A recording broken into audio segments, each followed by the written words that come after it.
Do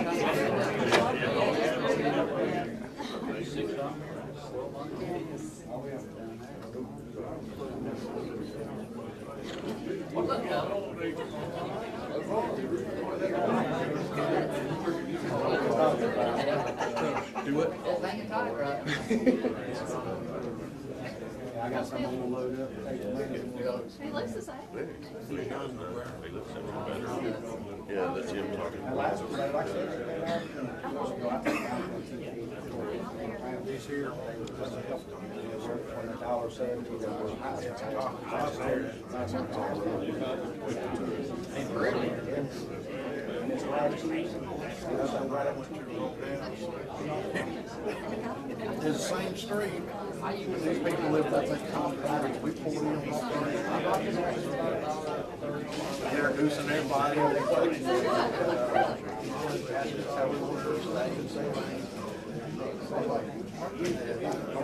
Everybody crowds to be back, I swear.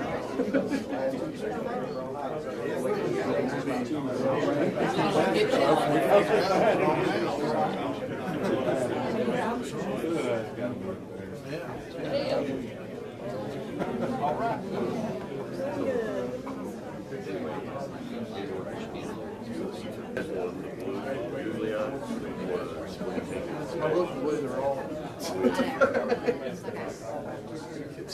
Yeah. She had gotten her head in there, but some people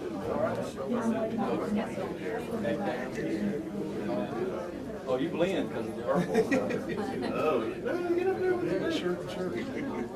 Oh, no. Oh, you can't knock him down. You ready? There you go. Of course, I was a Christmas party. The tan was pretty recent. Probably on a beach shot. Right. That's his son. Okay, we're going to go ahead and get started. I know this has got to have a good number of Baptists in the room because everybody is crowding to the back pew. So if anybody wants to come up, we promise we won't bite. I have a feeling that the camera is having some effect there, that folks are kind of trying to stay out of range. But I ask you to spend some time in front of that camera and be seen, because this is going to be presented to the family. So be sure it sees you at some point, and don't do like I usually do and run from the photos, because this is going to be a gift to help some good folks that are struggling a little bit right now. For those that I hadn't met yet, I'm Matt Bernhardt. I'm the Public Works and Utilities Director. Adrian worked in my area. We worked together, and he worked out of this building, but he had worked in other places. He had a lot of roots in city engineering and had a lot of friends up there as well. Adrian had friends throughout the city, and we're just finding out exactly how much, because we've been hearing from a lot of folks, and a lot of love, a lot of sharing, and when you lose somebody that you love, it leaves a hole. And I was just talking with somebody about that, and today we're starting to fill in that hole. I will acknowledge that it's a challenge for me, because all the folks that I work with know that I cry at commercials. I'm kind of ridiculous in that respect. So one of those AT&T, phone home commercials or something will come on, and I'll be a mess. So, but today is not about tears. It's about smiles and laughter and stories. And we've had a bunch. I challenge you to look at those pictures and not smile, because to know, if you knew Adrian at some point, then you laughed, because he had a tremendous sense of humor that he shared frequently. I see Huey nodding here. He and Adrian were the resident comedians of Dale Denton's staff meeting, which, if you'd ever been there, was a running comedy show at times. And they got the job done, but had an awful lot of fun. So all I wanted to do is kind of issue the welcome. I will say, for my part, that things seem to leap out on. We were talking this morning, several of us were on the way into work and heard a country song. It's probably huge, and I'm just an idiot and didn't know it. It's called Drink a Beer. And it's about a fellow that hears about the loss of a really good friend, and he's kind of stunned by it. And the song kind of says that he doesn't know what to do, so he's going to go sit down on the end of the pier and drink a beer. Well, we're substituting donuts and coffee and for the beer. But this is about thinking about that person that we loved, and about sharing, and about smiles and that kind of thing. Fellowship, enjoying each other. Because Adrian would have really wanted that. He would not have wanted everybody to be sad in something like this. He would have wanted everybody to smile and laugh and enjoy each other and enjoy remembering him. So really appreciate you being here. God bless all of you. I'm going to ask Dale Denton to lead us in a prayer.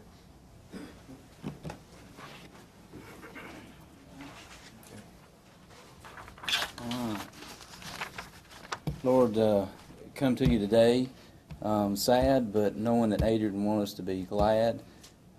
Thank you so much for his memory, for how he inputted into each of our lives in different and unique ways. Thank you for sharing him with us, even though for a short time.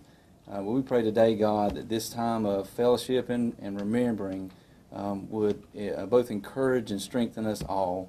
Lord, we thank you for who you are in each of our lives. We know you're Lord of all, you're Master of all, and you're fully in control. We thank you for Jesus in his name. Amen. I get to kick it off? I'm going to hand off to you in a minute.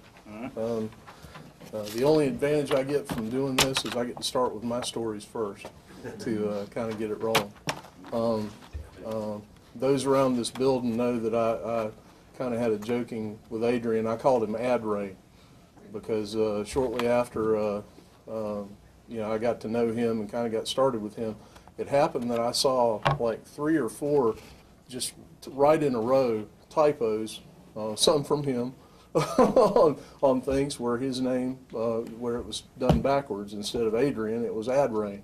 So I started calling him Adrian, and we kind of had a joke over that. Had a lot of jokes. For myself, I'm about to hit the 50 mark, and I'm discovering that when I get up in the mornings, I kind of have to take inventory, and Adrian was the king of that. So I'd see him in the morning, and I'd be hunting a cup of coffee or heating something up in the kitchen, and he'd be in there with that god-awful green tea that he drank, and that cup was with him always. And we'd, say hello, say good morning, and take inventory. It'd be my shoulder and his knee, my feet and his back, and we'd kind of run through the inventory and compare notes, and then kind of go off to the day. Always look forward to that, and always look forward to talking with him. For me, there are probably 2 things that really leap out the most, 2 moments. When we reorganized the stormwater utility as part of some city reorganization that was coming on, and that kind of moved down here, Joe Beaker got drafted to, I've always used the term congratulating someone for volunteering when they get pulled off to do other stuff. We needed all engineers on deck. We needed a stormwater administrator, and we gave that job to Adrian, and he was tremendously proud of that. He just was very touched and pleased and proud, so much so that he came to see me later on one-on-one, just to shake my hand and thank me. And I said, well, Adrian, I don't, get any credit for that. A whole bunch of people signed off on that, and a whole bunch of people thought that was a good idea, and that meant a whole lot to him. And I just remember that moment, and how pleased he was, and how proud he was to get that title and that job. And That means a lot. The other thing that jumps out to me was that Adrian was tremendously proud of his kids. And his daughter, Sarah, works for us in the wastewater lab. Good young lady, does a great job, and I shared that with him. I said, you know, Adrian, I don't know her well because of the size of our operation, well as I'd like. I said, but I want to tell you, I hear really good things from out of from the folks that do know her well, that she does a really good job, that they really like her, and that she's got a great future. And he beamed from ear to ear, and just that absolutely made his week. And I remember him telling me, yeah, kind of proud of that youngin'. So those are probably two moments that I remember, and I know there are plenty more out there. I think probably what I want to do at this point is call on Dale again to explain some of the pictures. Now I can tell you one. I can tell you this was the meeting where we got together to kind of plan out that transition of the stormwater, and this is the aftermath with Adrian pointing to and we had a little fun with it. It was who's the SWA, the stormwater administrator, and Adrian is showing how pleased he was at being the man. So that's the one that I know. I'm going to hand off to the rest of Dale, but I do want to say that we're collecting those stories and those glimpses of a really wonderful human being and a good guy. We're collecting those out there on cards, and we're going to put those in a book, and we're going to give that along with the video of this to his family to lift them up in a difficult time. And so today we're filling in that hole and celebrating a life. And please record that. If you want to send in emails or get with one of the folks down here, I think Beth Helton, who did such a great job with the refreshments and all that this morning, is kind of the collection point. But you get them to anybody down here, and they'll get them to the right place. And that's going to be our gift to his family. So I thank you again for being here. Dale, if you want to. Let me say, too, kind of add a little bit to what Matt said. I know you guys have your own stories, and I'd beg you to come up and share them, because a lot of the group hadn't heard them, and that's really who this guy was. I know the elephant story, the fly story. I mean, you guys know them. Engineering's packed full of them, so there's tons of them. They really need to be shared. They're great, great stories. Let's see, the pictures. The first one there, I'm told, was when he was hired at the city back in '97. That was actually at this building. The survey shop was on that end of the building, and that's out back here. Young man. Of course, Matt told you about that one. I'm not sure who this is. This is his son, Julian, and that face was very common. I mean, that's, right? I mean, that's him. That's his wife. Yeah, now, and this was on. I don't know if it was the last cruise they were on or the one before. They go about every year. And this was, I took this one myself when we went to a stormwater conference down in Wilmington. My wife and I and Adrian and Al went. This was the hotel we were at, and I was just trying to grab a quick picture, and there was a light hanging overhead. This was like in a dining area, and for whatever reason, he just reaches up and grabs a light and does this. So that's, again, it's spur of the moment stuff. Those, somebody else, Thorne, you'll have to tell me about the ones on the end. I'm not sure what all that's about. I didn't see those till I plotted them. And I would say this one's both of those back when he was in engineering. What's the story? Every year we had a land development Christmas party, and with that Christmas party is a lot of good activities that engineering typically don't do that my wife kind of heads up. Adrian was very fun and was very happy to participate. You can probably notice Thorne maybe not so happy. But Adrian was fun and enjoyed it. Yeah. And I guess the two there is the serious facial hair Adrian, and the other one is the clean-shaven, bug-eyed Adrian or something. The blue shirt that's inspections. Okay. When we were in inspections. We had just gotten our first digital camera. So that's a selfie. And he decided to break it with a selfie. Okay. Clearly, Adrian was not afraid of the camera. No. Well, I'm going to add one to that only a handful of people on the planet have seen, and I'll tell you in advance, he's okay with it, I'm sure, but when I first took this picture, I was crying. I was laughing so hard when I was trying to take it.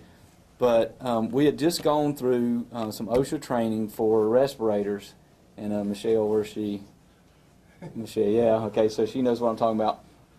Every year we have to do that, and they go get fit tested. The guys, with beards and stuff, really cry because they have to shave and all. Make that thing fit tight. Well, Adrian at one point smoked. He did break that habit, and actually it was when he and his wife went back to Japan last summer, I think it was. He told me, he said, "Dude, I'm gonna be on an airplane for like 30 hours. I don't know how in the world I'm gonna go that long without smoking." And that was the first time I think he had been back in 20 plus years.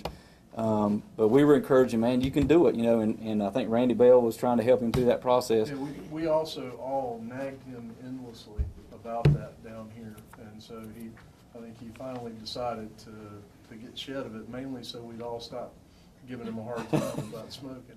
But he used that as an opportunity, and when he came back, he never touched them again. However, before he quit, and when we were doing that respirator training, he caused OSHA to create like you got the regular one, then you got the one for smokers.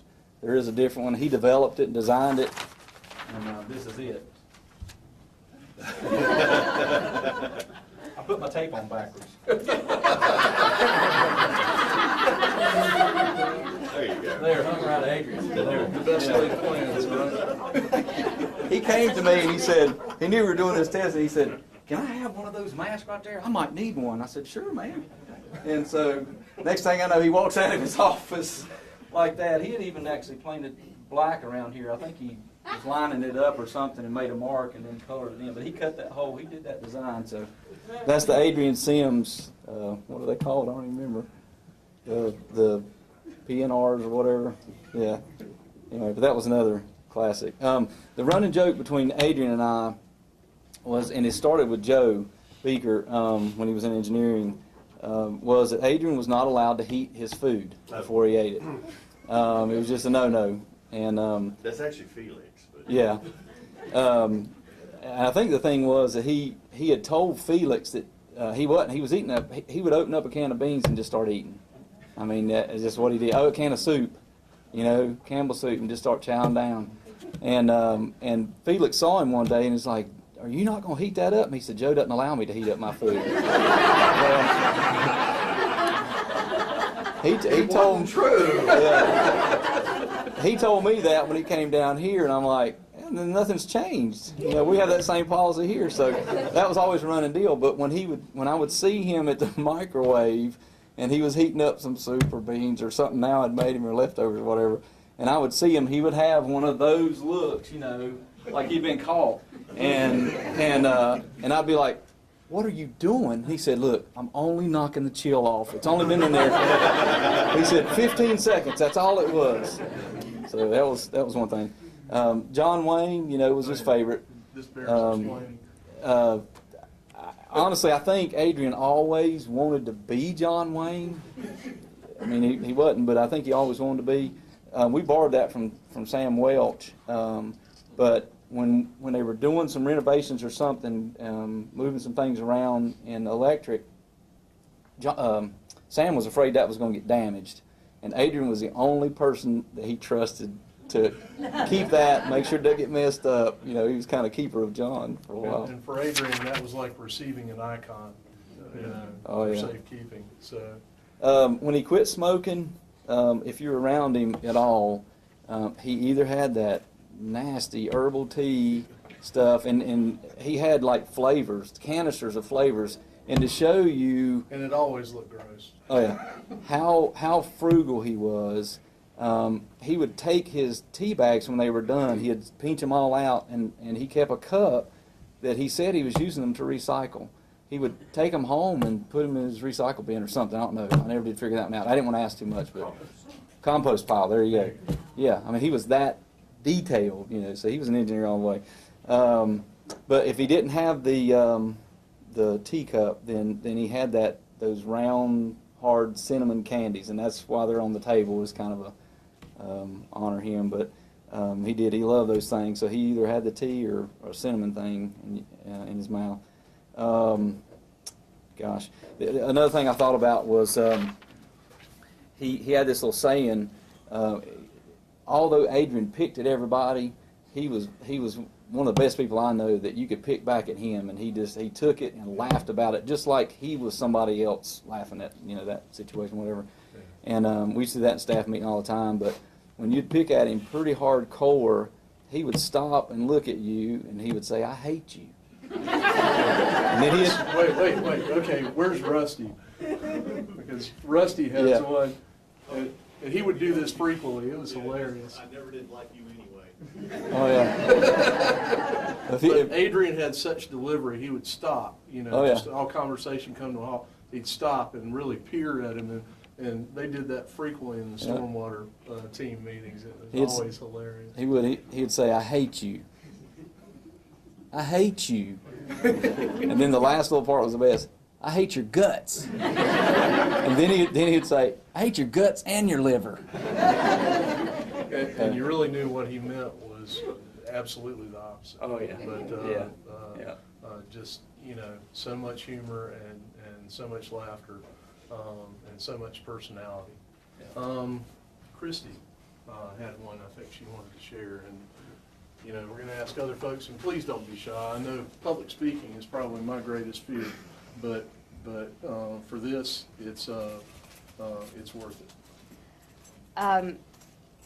I had a couple that just kind of stick with me, and after the Christmas barbecue, Adrian won the $100 gift card to Target, and so I marched back there and said, walked in and said, "Okay, Adrian, when are we going shopping? Because we have a lot that we need for Christmas. It's time to go shopping. You need to take us shopping. We need to go shopping." So we joked about that for a while, and he looked at me, after a while, and he was very serious. He said, "Well, truthfully, if you really want to know where that card is, you'd have to go get it out of a red bucket." And I said, "What?" He said, "Yeah." He said, I don't need it, and there's a lot of folks that need that a lot more than I do." And he had put it in the Salvation Army bucket, and said that was just an organization that always meant a lot to him, that it was an organization that touched people he felt, touched people that other agencies didn't necessarily get to. And so that's something I think, definitely through the holidays it stuck with me. Every time I saw Red Bucket, I thought, of Adrian's kindness and the fact that that's where he dropped his gift card that he won from the barbecue. And the other thing that I'll always, kind of remember, and I think any of us in the building who, in the morning, you're passing down in the hallway and you pass Adrian and he's got his teacup and he's going to fix his tea. And so often we pass by and we say, "Good morning, how are you?" or "Hi, how are you?" And we don't always stop and wait for the answer.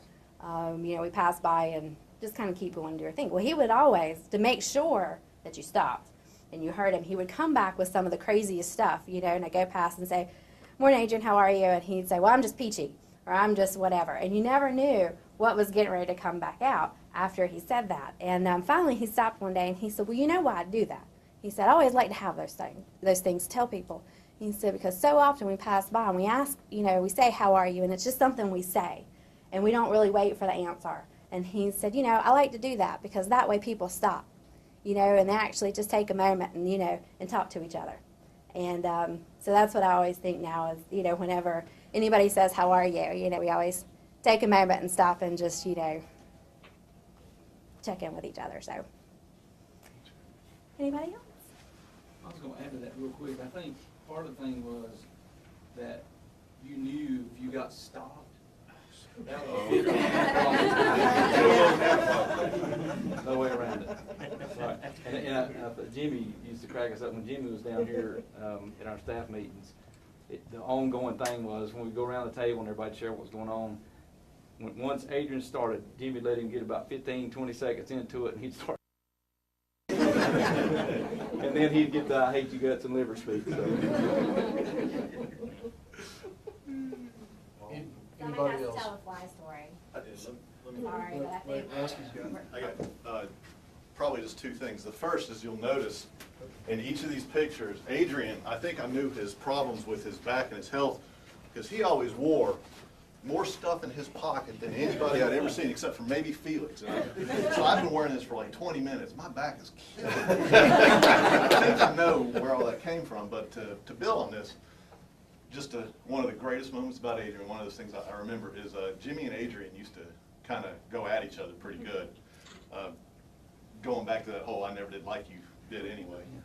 So Jimmy one day thought, I'm going to take a shot at Adrian. I'm going to show up at a meeting like this. So he went out and he got these big old fat Sharpies and he had everything he could put in his pocket to show up at Adrian. He was just going to sit there in the meeting quietly and just kind of stare at him and just see if he could get the frustration level up.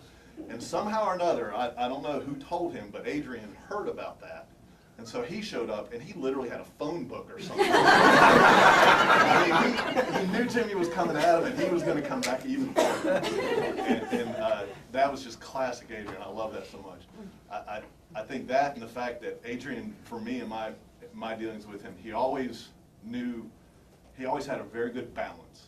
He always knew how to care, and he always knew how to not let that care and that frustration just set him off.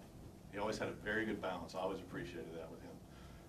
But I know there's a million stories about Adrian. I'm still a little bit of Paul's thunder. I don't know if he's going to say this, but when we first hired Adrian, he was an intern, worked for Paul, sat in the drafting room back by Paul's office, in the drafting room, right? So you have all these engineers sitting in one room with all of their lives and all their daily work happening with each other. You can't be that close to each other without, the normal stuff kind of brewing up and happening. And Adrian was a church mouse the entire time. Never said a because word. of my expert supervisors. And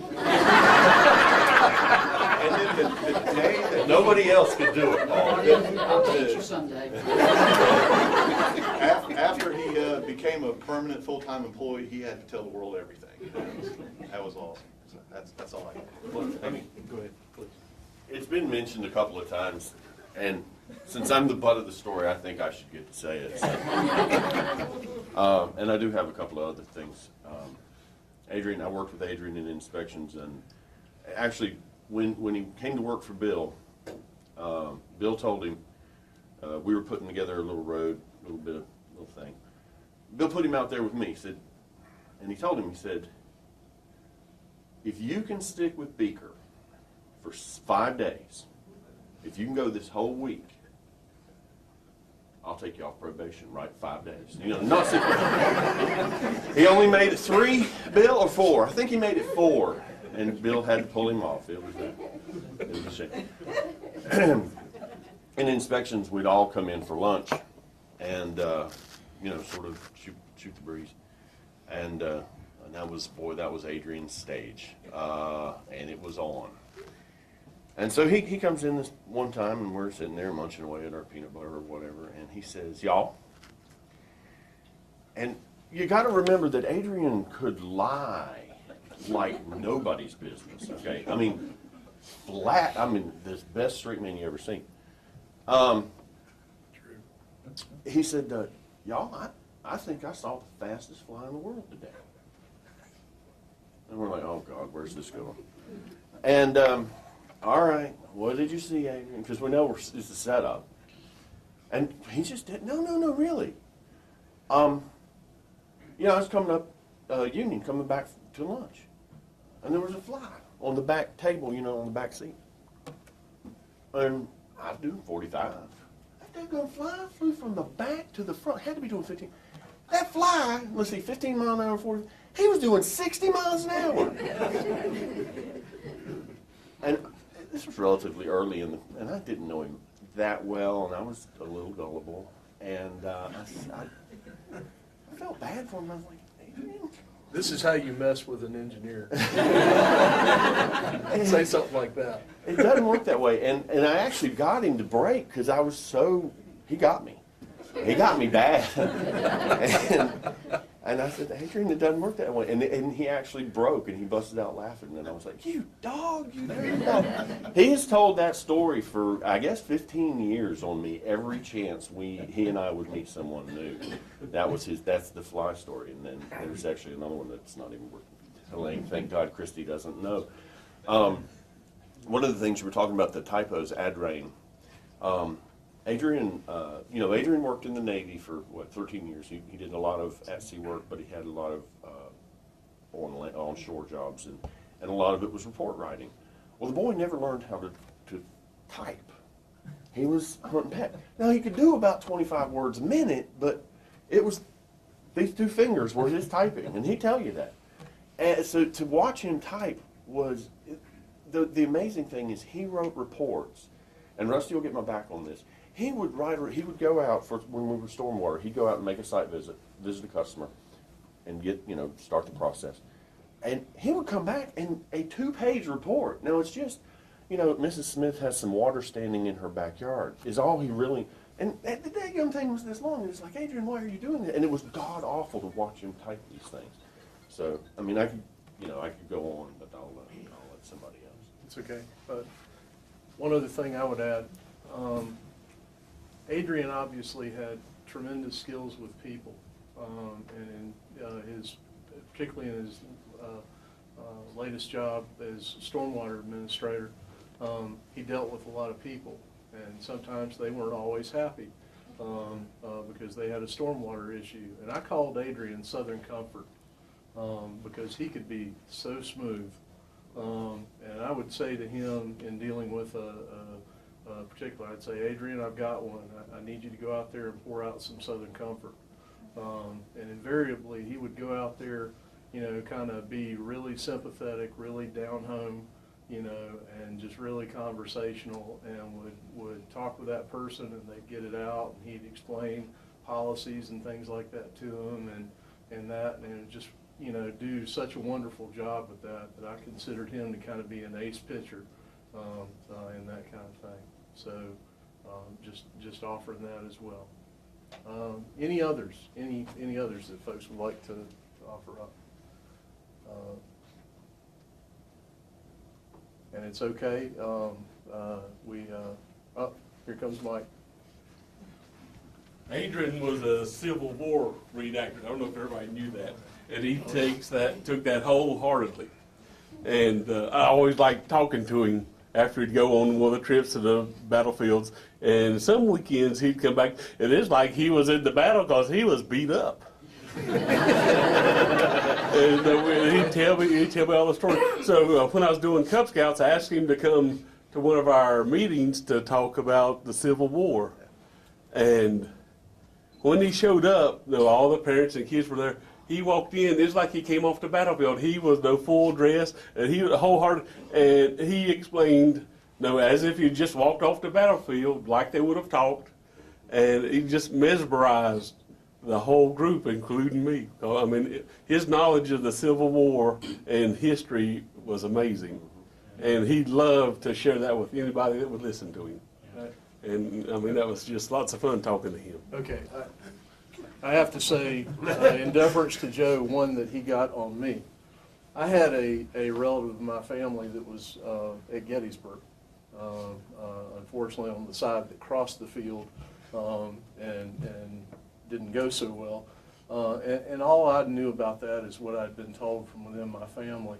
So Adrian and I got to talking about it. He just was absolutely fascinated. He was, and it was sort of a sword fight between an amateur and a professional. I was telling him what I knew, what little bit I knew, and he wanted more and more and that kind of stuff. And so I told him, what I'd been told, and he came back to me the following Monday, because this was like on a Thursday or Friday. He came back to me the following Monday and informed me that I had it wrong.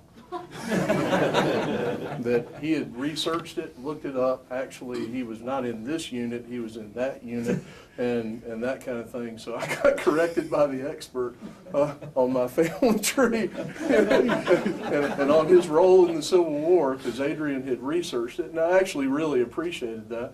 but was kind of amazed at the same time. It was one of those kind of conversations you walk away from going, you know, so that was a big part of Yeah, it. but Adrian did that like he did everything else. I mean, full bore. I mean, he was going to put everything he had into it, and we all. I know I appreciated that, and I know we all did.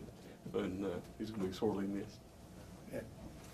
I do want to say that his family couldn't be here today because the ceremony is that they're having is the services this afternoon, and they had all kinds of folks coming in and kind of handling all of that, and obviously they're still, you know, rolling with it, still dealing with it, but they did want, and I know they've talked to a lot of folks. They did want to express their thanks to everybody for coming and their love and appreciation for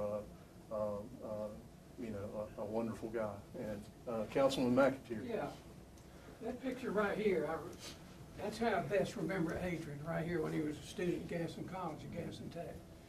He was one of my students, made A's in math classes, and I taught other classes, statics and all that, but he was an excellent student, but I particularly remember that, and I'd always ask Matt and Dale Denton, said, is he around? Is Adrian around anywhere? And he was always gone when I came over here to see y'all, and I always look forward to seeing him. I ran into him on the steps at the Garland Center, and I just about didn't recognize him, and we talked for a good little bit, and I was really thankful I got to see him and talk to him. But one thing he did for me, and I hope nobody gets mad about this, he worked in my campaign for mayor in 1997, I remember that. He and a lot of them did out there that volunteered, and he and a young lady went out to where the Diane 29 Drive-In used to be, as a food line out there in West Gastonia. And somebody told me yesterday, Ash Smith did, that area had just been annexed. And they were mad as hell out there that the city annexed them, you know.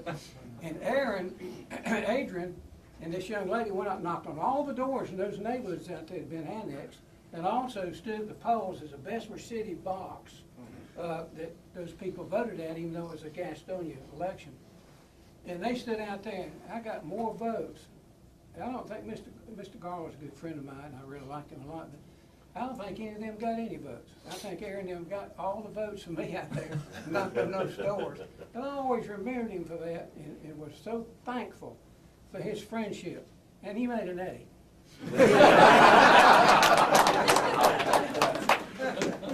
Well, Councilman Adrian was definitely one of your guys from the college. Anyone else that has anything they'd like to share? There you go, Tucker. Foobar. That's one of the first things that Adrian taught me was the word foobar. And it was kind of a rough lesson. He told me, he kept using the term foobar.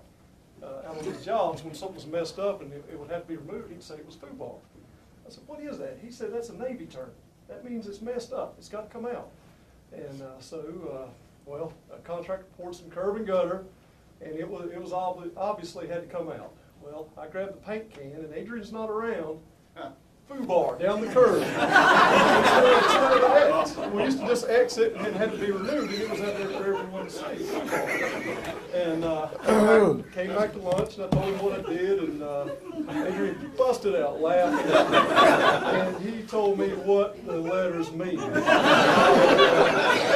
And when he said that, I spent my whole lunch going back out to the job site and using the paint can over it, so nobody saw what I did, so I didn't get fired. The guy right there probably wouldn't have liked to go into that, but yeah, I had to run back out to the job site and remove all those letters. But, while that popped in my mind, I get an email yesterday, and the subject was foobar.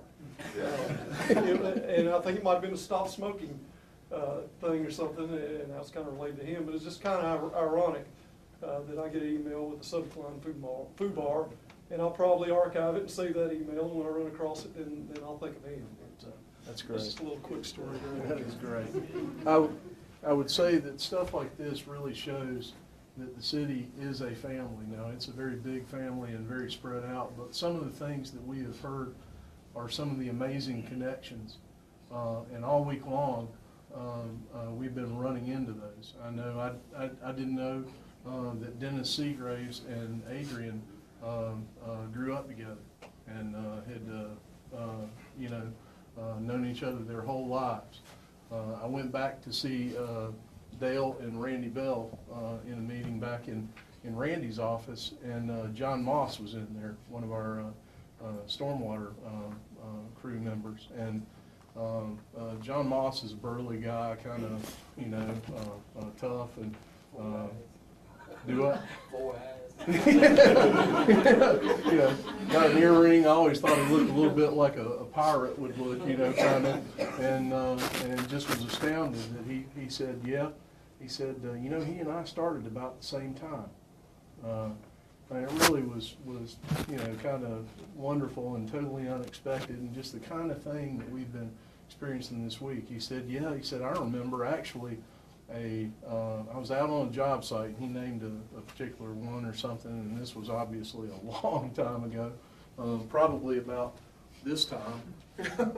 And he said, yeah, I first met him out there. I hadn't been here very long, and I was operating a piece of equipment. He was out there, doing his thing, and, we sort of were out there together and kind of, just sort of looked at each other, and he said, I stuck out my hand. He said, I'm John. And he stuck out his hand and said, I'm Adrian. So he said we kind of got to know each other. And he said most recently I worked with him on a rain garden project, which was a demonstration project that we had done working over at one of the bakeries, I think. And it was a partnership kind of project where we were helping to install a rain garden. And John said, yeah, he said, I had more fun giving Adrian a hard time about, man, what are you doing? We're digging a hole and putting water in it. And he said, Adrian, of course, gave it right back, and he said they had great fun. So those connections, just show that, the things like that run throughout the city, and you don't always know about them, but people encounter people and share and develop friendships and that kind of thing, and that's really what today was about.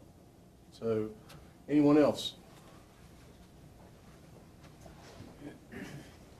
My name's Jim Burke. I don't work for the city. I work for the Cooperative Extension Service, and I was on the Stormwater Commission, so I worked with Joe and Christie and then Adrian after he kind of took over. And we worked together on that rain garden project, and that was one of the real pleasures of working with Adrian, because he never cared who got credit or who was going to get credit, or he just looked at the project, and if it was worthwhile, he, like several people have said, he always 100%, and he was in the project, and he did an excellent job as far as facilitating that project, and really helped us out. And it's if you haven't had a chance to go by and look at it, the bakery's done a great job with it. So it's going to be kind of I guess a lasting memorial for him as well.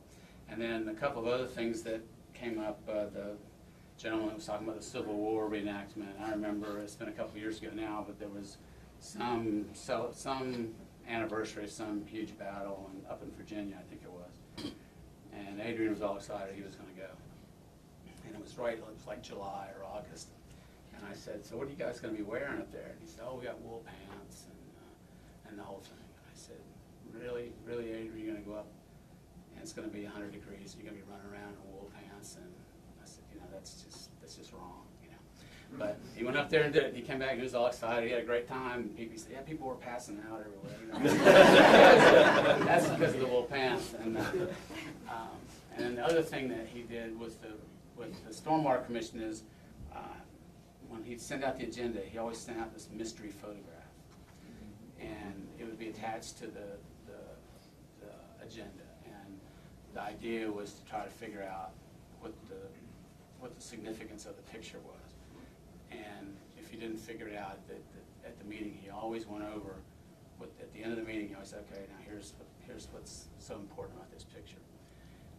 And then the last Stormwater Commission meeting we had, he was talking about he had gotten back from his cruise, and he was so excited. He said, I won the trivia contest on the cruise ship. And I said, really? Yeah, and we're all talking. I said, so, he said, yeah, the reason I won is because I knew who wrote the theme song for Gilligan's Island. I said, really? You really knew that? I mean, you didn't have to go look it up or anything? You just knew it. Yeah. And then he went on this whole story about who wrote it, and the guy never got any royalties. It's the whole history of Gilligan's Island. Who cares about that? He knew it. He was great like that. If you were having a crappy day and you ran into him at a meeting, he always had some just completely off the wall bit of information that didn't amount to anything, but it was always great to hear him talk. So he was a real professional. I'm really going to miss working with him. Thank you, Mr. Chairman. Anybody else? That award that he won, and they actually gave him some little dime store trophy, like a little carnival ship or something. But he actually said he stood up and made an acceptance speech.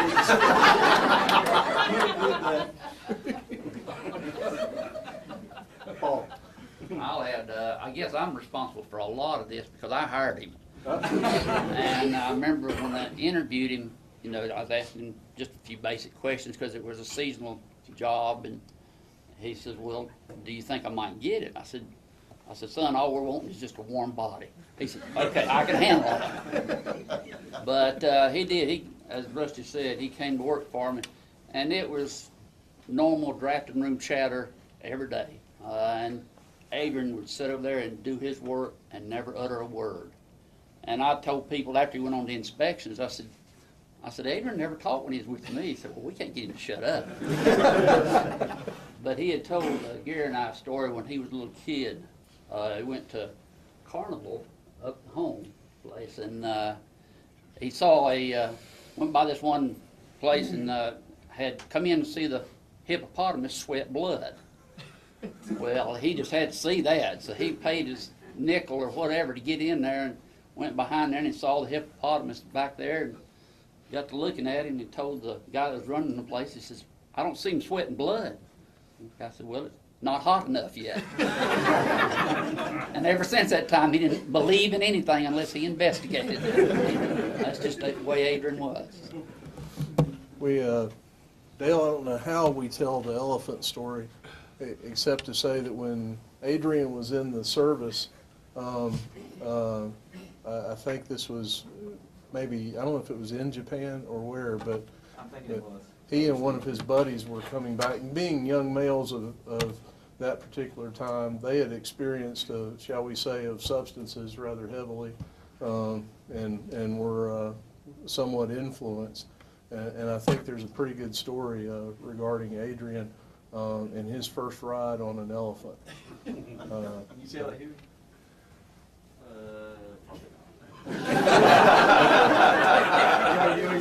Yeah, well, yeah, I sort of filtered it to get it to that point, okay? But yeah, well, let's be sure we give the version. Basically, he wanted to ride this elephant. All the guys in platoon or whatever, he kept trying to get him. Let's go ride this elephant, and he finally he probably volunteered to be the one to ride the elephant, and he said the elephants have like real long, pointy hairs on it, and most of the time when you see kids ride them or whatever at circus stuff, you know, they got that big blanket on there. He said, well, this one didn't have a blanket. So they throw him up on this thing, and he's riding around. He said he's like the king of Siam. He's throwing his arms up in the air, you know, like royalty and stuff. They worship me. All that was good because of the influenced state. But he said the next day his legs, his butt were just tore up. So they were raw for like 2 or 3 days. That was the gist of it. And let me say that's as much of the story as we can relate. Anyway, part of an amazing person. Anyway, anyone have anything else? Matt, did Adrian ever tell you how we grew up together, or the story of how we grew up together? He told Yeah, me. I know he told you we grew up together. Yeah. Okay. Please, come on in. Yeah. Come on in. I think Adrian, you know, somebody said Adrian's a good storyteller. Okay, well, this is his story. We grew up together. I never met Adrian until I come to work for the city.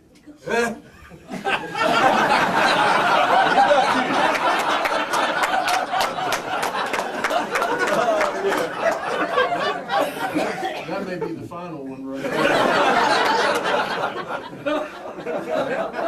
Adrian would, you know, he would come up to me and we'd be talking, and somebody would walk up and he said, yeah, me and this guy grew up together. I used to chase him down the road, take his milk money away from him, beat him up and take him home, or he would reverse it. I would do him like that. But that was the story behind it. You know, I'm right there with Joe. He just reached out and got I had to do it, man. I had to tell the story. But, you know, Adrian was a super guy. Adrian is absolutely smiling down right now. He was the best storyteller you ever seen in your life. I mean, he could tell some stories, and you would believe every word he said.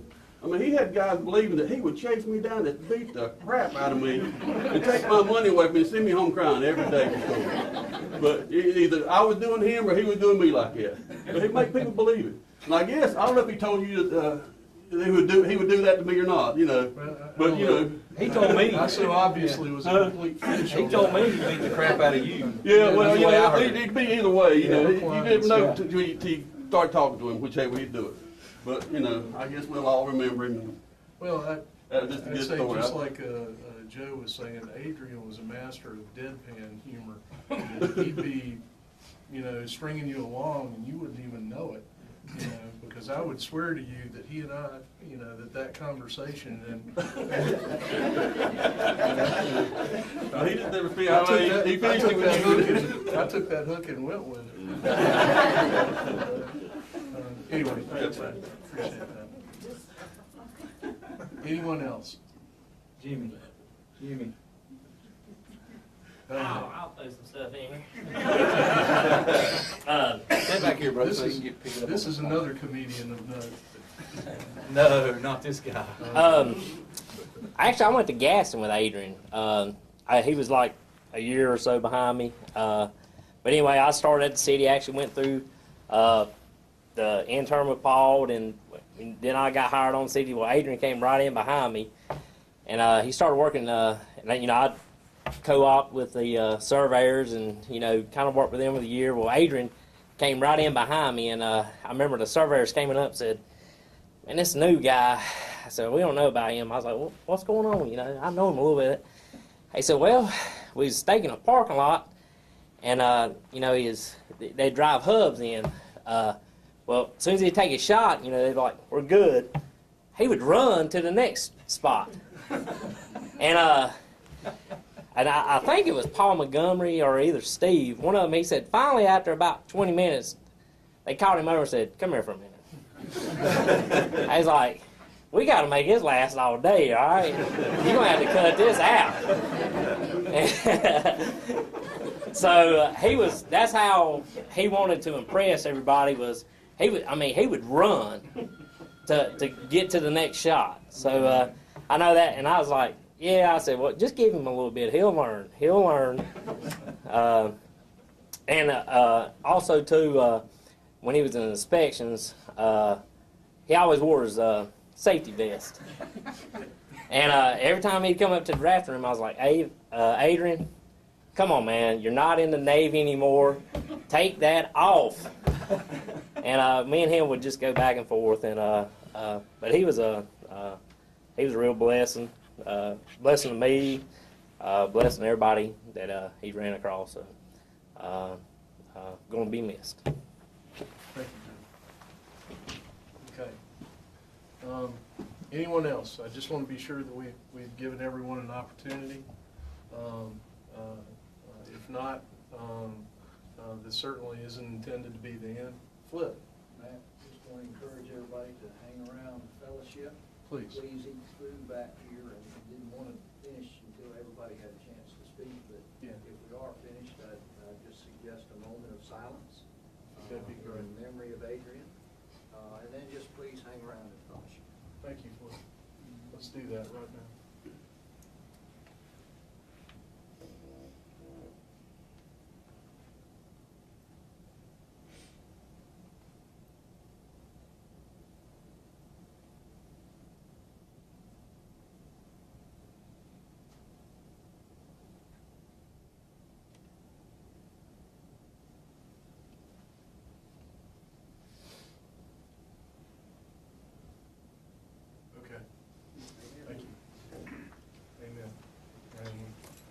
thank you for coming. Please enjoy each other. Please finish up the food, and thank you and bless you.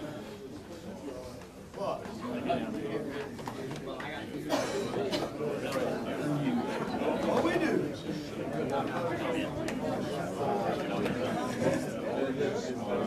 He heard you.